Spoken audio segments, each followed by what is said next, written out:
Mergers and acquisitions are ever the more popular nowadays, to the point that it seems like we can't even run away from it. Especially considering the devices and apps that we use every single day are merging and taking over one another.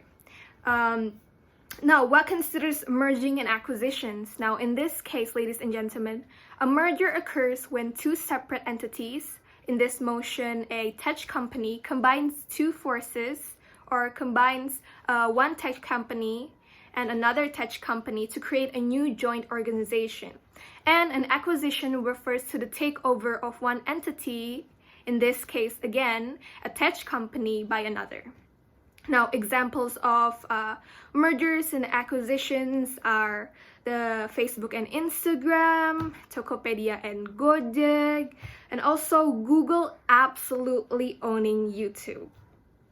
Now, ladies and gentlemen, in this house, we believe that mergers and acquisitions within the tech industry are necessary and is creating a path to a more innovative, creative future in the tech industry. Now, before I get into my points of arguments, I would like to rebut a few points from the first speaker of the government team. So let's move on to their first point, or the first point that I'm going to take from them today. The first one is that they stated that mergers and acquisitions take away acquired companies' freedom.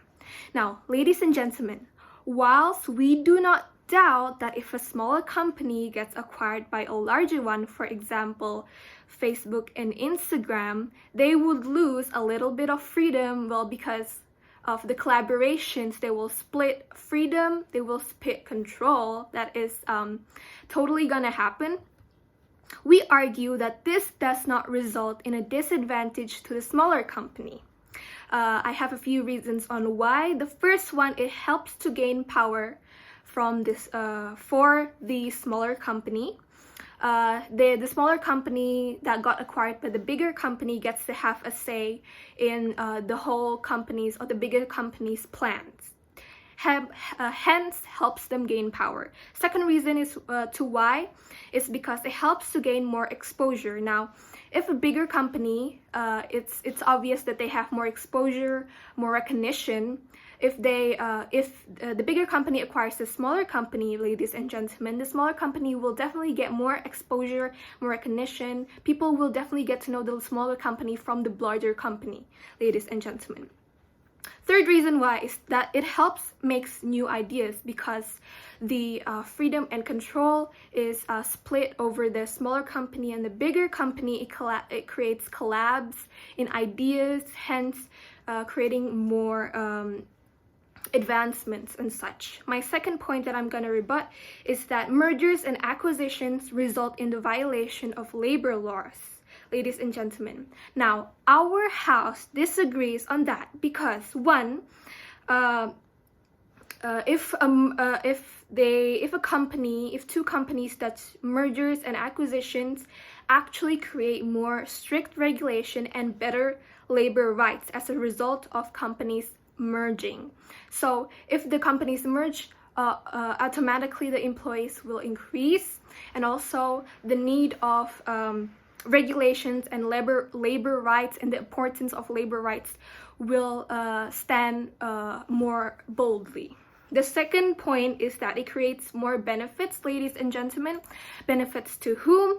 Benefits to the employees. And to be more specific, it increases the wages. Now, that is all for my points of rebuttal. Let's move on to my points of arguments. Today I have two. The first one is why mergers and acquisitions within the tech industry are justified. My second argument is how mergers and acquisitions are able to benefit how mergers and acquisitions are able to benefit the technology, its employees, and also society. So let's dive into my points of arguments. Let's start off from the first one. That is why mergers and acquisitions within the tech industry are justified, ladies and gentlemen. Now, you might be wondering, why would tech companies merge into one another, and have these acquisitions and stuff? Well, there are multiple reasons why. The first one is synergies. Second one is synergies. Most common reason for mergers. Synergies can take two forms. That is cost synergies and revenue synergies. Second reason is rapid growth, external growth to the mergers to make it less riskier.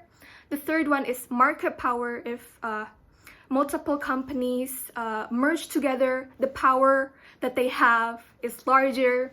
Number 4, that they have unique capabilities, and by acquiring these companies and composites requires a lack of individual companies. And number 5, my last reason why, is diversification. A merger leads to diversification into numerous business lines. Let's get into my second point of argument, that is how these mergers and acquisitions are able to benefit the technology, its employees, and also society. Now, let's move on to the first point, from technology. How technology will benefit from mergers and also acquisitions. Number 1, modernization, ladies and gentlemen. Modernization. So mergers and acquisitions and other such business transactions are the ideal opportunities for companies to evaluate their technology system and see what's working and what's not. It's also an opportunity to gain perspective by measuring up to another organization's technology, system, progress, and gaining a benchmark. My second point, let's move on to the benefits for the employees. Increases wage increases. Now, there's a study from Waseda University that investigates the impact of mergers on employees and also employees' wages in Japan. And the results are it increases by $4,388. Suggesting that mergers and acquisitions benefit or they mean to increase or to benefit the employees and increase their wage. Now let's move on to my third benefit for society, ladies and gentlemen.